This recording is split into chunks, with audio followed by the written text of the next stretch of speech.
Bonjour et bienvenue sur Les Clés de la Réno, le podcast qui t'accompagne dans ta rénovation pour aménager et décorer la maison qui te correspond, celle qui te fait rêver.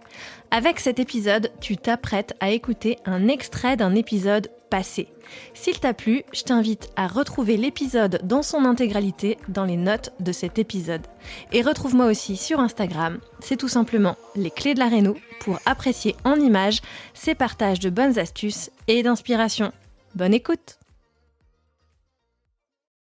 Et du coup, on fait la toiture, mais on fait l'impasse sur l'étage parce que comme on n'a plus le budget, comme on n'avait pas prévu de faire la toiture, c'était ou l'étage de notre maison ou la toiture. On se dit bon, en fait, c'est pas grave, nous, on va vivre au rez-de-chaussée pendant quelques années.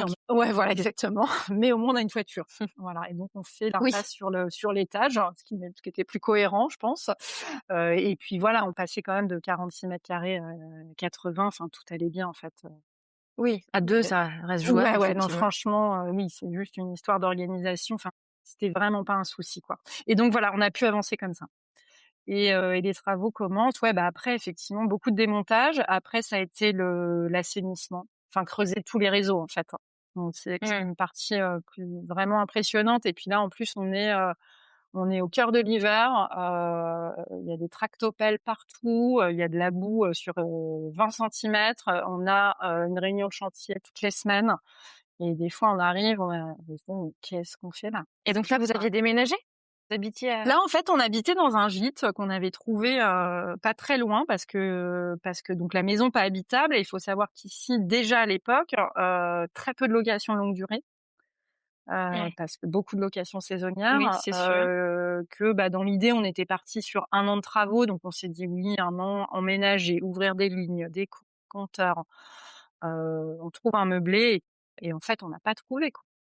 On n'a pas trouvé, donc on a fini dans un village vacances, enfin une sorte de village vacances dans un petit gîte, on ne payait pas de mine, hein, mais où en plus on était obligés de déménager l'été parce que forcément, voilà. Comme dans toutes les zones touristiques, voilà, Exactement. les bonnes locations de septembre à mai, je vois bien de quoi tu parles, parce que du coup, j'ai failli habiter dans ce genre de location, là, en arrivant On s'y fait, hein. sur le littoral. Oui, c'est quand même pas hyper pratique. Non. D'accord. Et donc, du coup, vous êtes dispo pour la réunion hebdomadaire, parce que vous êtes sur place, finalement. Voilà, c'est ça. C'est que moi, je continue à travailler un peu en freelance au tout début et très vite, je me rends compte qu'il faut que je sois là, que si je veux pas louper des trucs, qu'il y a beaucoup moi, un peu naïvement, je me dis: «Bon, OK, il y a un maître d'œuvre, je vais donner les directions» mais en fait, non, pas du tout. En fait, c'est toutes les semaines ou voire tous les jours, il y a des décisions à prendre.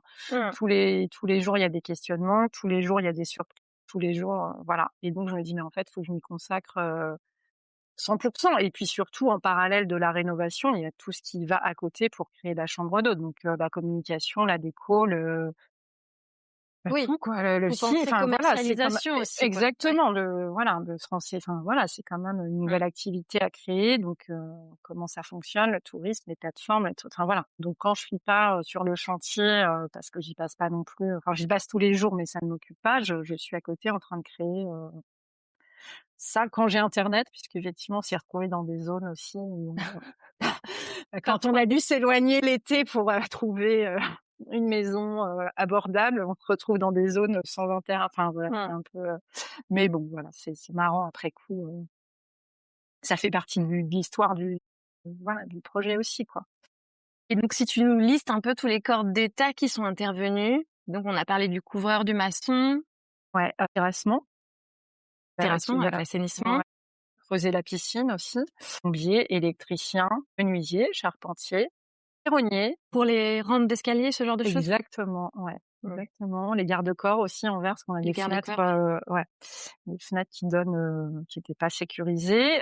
Et puis je viens de penser à un autre corps de métier que j'affectionne particulièrement, le plaquiste. Plaquiste, plâtrier peint et oui, un peintre, exactement. Pas la peinture. Alors la peinture, voilà, c'était dans les devis. Quand on a commencé à recevoir les devis, on s'est dit: «Mais en fait, ça ne rentre pas». Alors enfin vraiment, c'est un vrai métier pour le coup. Je pense qu'on voit si on peut s'appliquer le plus du monde, on fera jamais aussi bien qu'un peintre pro, mais pour le coup, voilà, c'était hyper cher et donc on s'est dit: «OK, ça, on sait C'est très faire». cher. ouais, même si On va c'est faire pas appel à un- exactement le même résultat, mais en Non, tout cas, c'est on sûr. peut, voilà, on sait faire. Enfin, on va mettre notre masque, on va poncer nos bandes et on va peindre comme des grandes et on va y arriver, quoi. C'est voilà. Mmh. Et Donc donc c'est ça, nickel on les l'a pins partout, effectivement, tous les on a espaces. presque tout sauf les rampants qui sont à 5 mètres où avec beaucoup d'enthousiasme, on Oui. s'est dit: «Mais c'est pas grave», donc on a demandé au plaquiste de nous laisser son échafaudage, hein, et puis, bah, alors moi, tout de suite, j'ai dit: «Voilà, moi, je le sens pas». Et puis Marie, qui est un petit peu plus, bricoleuse et tout, m'a dit: «Mais non, c'est bon, moi, je vais le faire». Et puis une fois là-haut, bah, pareil, en fait, ça nécessite déjà d'être suffisamment à l'aise en hauteur.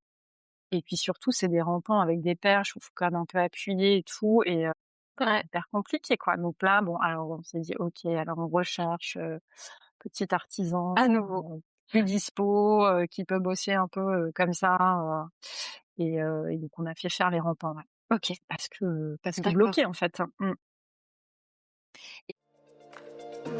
Et voilà, c'est fini pour aujourd'hui. On se retrouve très vite pour le prochain épisode. Et d'ici là, note le podcast sur ta plateforme d'écoute préférée. Ça m'aide toujours énormément. Et surtout, porte-toi bien.